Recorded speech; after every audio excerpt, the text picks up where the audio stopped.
Hi, my name is Tung Tung Chen, and welcome to Board Talks. Today we have executive board members, President at Brinksma and Vice President Ellen van Schoten joining us today. Unfortunately, our Rector Magnificus Annelien Bredenoord couldn't join us today because of personal circumstances. But we still wish everyone a very, very happy New Year, and thank you for joining us today. So, Ed and Ellen, welcome. So it has been a very eventful year last year, looking back. First, I would like to start with the holidays, because that's what everybody has been doing the past couple of weeks, resting and trying to recover.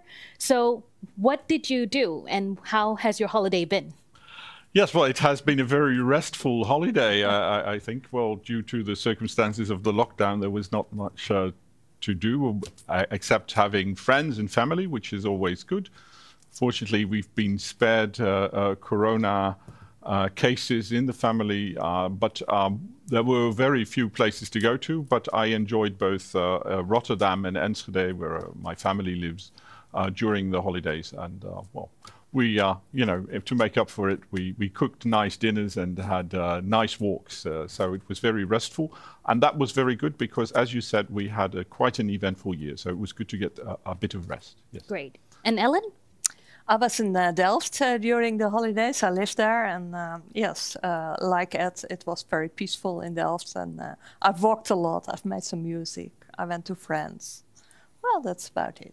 It was very nice. Yes. Yes. Thank you. I've also shared a very, very similar holiday dinner with friends and family, and then countdown during midnight, and then sleep. So I think it's a very, very much needed sleep as well, because as we said, it has been quite a lot. And reflecting on last year, what can you say to our students and staff? Well, last year hasn't been the easiest year because of Corona. I vividly remember a video gathering with students. The name sort of escapes me, in which students actually showed, these few square meters where they were living all the time during lockdown, not being able to go out, not being able to do indoor sports.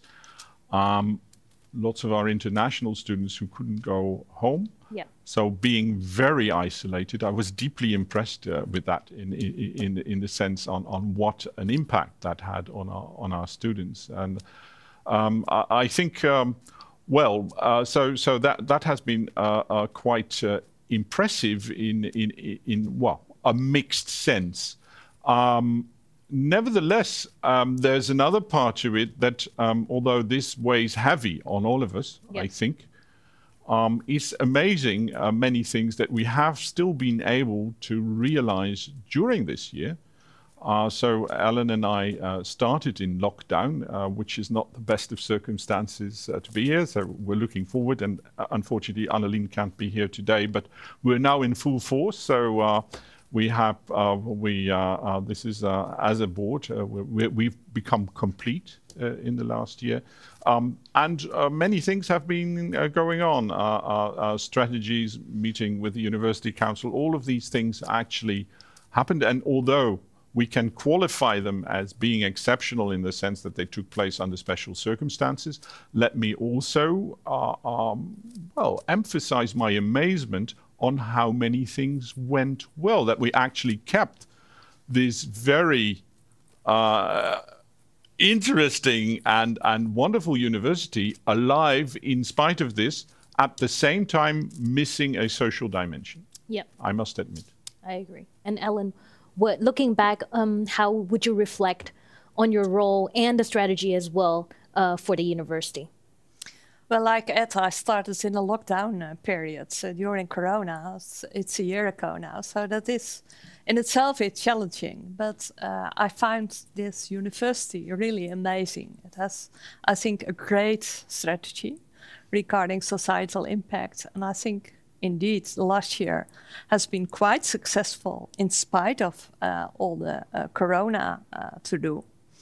And I look back to the future, forward to the future, I think very hopeful. And I think we have a lot of progress still to be made, despite of the progress we have made.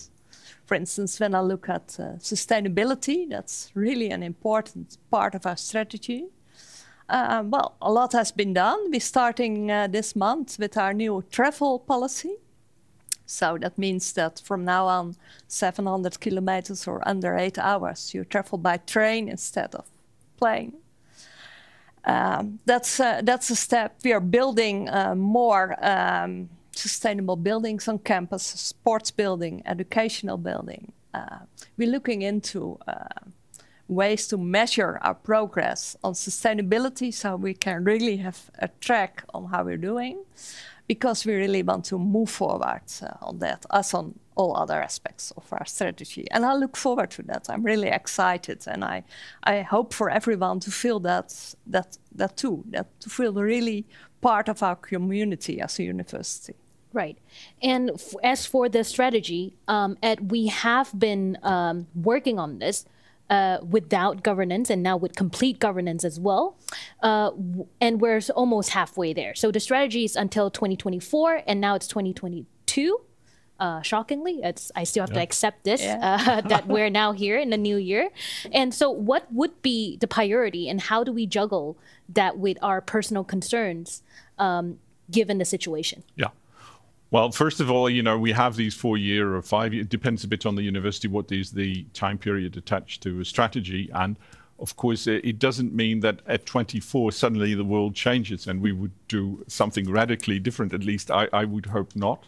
And indeed, the coming year is all under the aegis of evaluation and stock taking, which is not just measuring whether we did precisely what we said we would do, because the circumstances have changed. We will do that. Of course, we want to know how much of our goals did we achieve? Are we well on the way, or are we not achieving things? We will definitely do that. But it's also a bit of a learning experience. The world that defined our strategy was a different world, and we will have to learn. So what is priority? I think what I hear a lot of people say is, help, it's so much. We have our own strategy, we have the convergence, we have Corona, we have, you know, reforms, etc. Now, from my view, there's quite a bit of overlap. I mean, I would say that in my view, for example, everything that we're doing in the convergence with Erasmus MC and TU Delft is both an exercise in multidisciplinarity and societal impact. And it is not something detached from our strategy. It's a realization of the strategy, if you wish, and we will have to more present things in that way. So I think what we need, and definitely also will be an objective of the evaluations, is how can we simplify and perhaps kill a few of our darlings as well. Narrowing down and focus. But I'm not going to announce it. I mean, we will be having that discussion with the community to see. And my own suspicion is, you know, if you all write it down, it seems a lot that it's also about presenting it in a coherent way so that we see how things are connected. So first of all, I think we can work on presentation and make the thing more coherent and simpler, because we connect things better. And the other thing is, if there are things that are really not that productive in difficult times, perhaps there are a few things that we should not continue. I think that's definitely a possible outcome of a midway evaluation. Yes, and I think having a shared narrative as a collective is very important. And I think in order to achieve this shared narrative, there has to be, say, maturity in our infrastructure. And Ellen, what do you think about that? Are we there yet? And what are we doing currently in spite of the situation? Well, we're doing quite a lot, and still regarding, for instance, digitalization. There has still a lot of work to be done.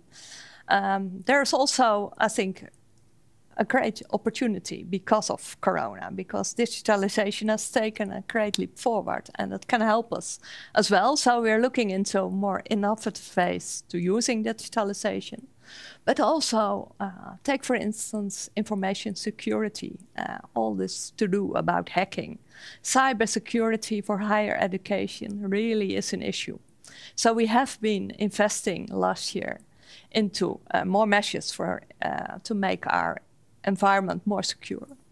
But we have to keep up. We have to expand on that. And also, I think it's very important for us to raise awareness, what everyone, each and everyone can do in his own circumstances, his own devices, to keep our environment safe. That is also very important, not just on information security, but also on privacy. Yeah, so I think on the issue of awareness and safety, so not only we have privacy issues, we have cybersecurity issues, we also talk about hygiene issues, right? Safety in terms of our health. And where do you see us heading as a university with regards to that? Okay, so health is typically one of the larger topics also in the realm of the convergence. Right. And there you see that we are really making headways, because I think with the Delft University of Technology, Erasmus MC, and us here at Woudenstein, we almost bring the full spectrum of science to bear on this issue. And we see that many of the topics in health, you know, are not just medical. They are connected to lifestyles. They're connected to social issues. They're connected to education. They're migrational background. So we see all of these things coming together. And the wonderful thing is that in the Convergence Alliance, we actually can and do bring these together. So we see new programs popping up, like, well, one is very topical. That is the Pandemic Preparedness Center, which we're doing. Nobody needs to be explained why we're doing this. I think Rotterdam has been very visible on this issue. But the interesting thing is that we are connecting it to disaster and the social issues. We see that one important thing in Corona, of course, it's medical. And we've had the Corona app, but this obviously was not. We have a huge issue in how to influence people so that they behave responsibly. Right. This will be part of it. Another thing is Healthy Start, where we see that spontaneously. So we were talking about strategies. The wonderful thing is that strategy has caught on, because we see spontaneous movement with the scientific staff at Delft, at Erasmus MC, and here we have 140 researchers that came together on their own initiative to work on this issue, where you see that a healthy lifestyle is basically decided in the first years of your life, actually before your birth, and then along, you know, the road to development as you become an adult. And success here pays off for the rest of your life. So what's better approach to health, but also to economical and personal success, than invest in the lifestyle and the issues of early life. So Healthy Start is a wonderful way in which we will be, I'm absolutely convinced we will make a wonderful contribution to health. And the interesting thing is, of course, we do this together with our environment. So Greater Rotterdam area is definitely our field lab there. But I would be very interested, and Alan has made remarks in the past to the same effect. So how do we reflect this back on our own academic community? Right. What can we use here? Of course, in dealing with stress and depressions, etc., that came out of Corona, I know it's not enough what we're doing with respect to the size of the problems we're encountering. But if I compare to what is being done here in terms of practical things, compared to some of our other universities, I think we should also be fair. We're not doing half bad. I think we have a very active knowledge on how to deal with social issues, and we bring it to bear. But it would be wonderful if we see that some of the research coming out of programs like Healthy Start could actually be used on campus as well. Exactly. Yeah. So Ellen, what do you think about, say, we talk about health and mental health, and of course, I think all three of us started working for this institution during the pandemic, and we have suffered from the lack of interaction with our colleagues. And in terms of professional services, how are we addressing this? Well, we monitor, of course, the well-being, both of students as employees.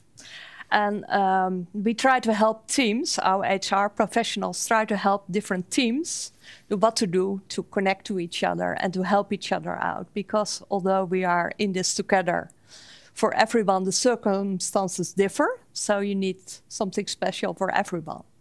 And I think small things can help. When you start a meeting with the question, how are you? How was your holiday? How are you doing? How's your husband doing, who has been ill?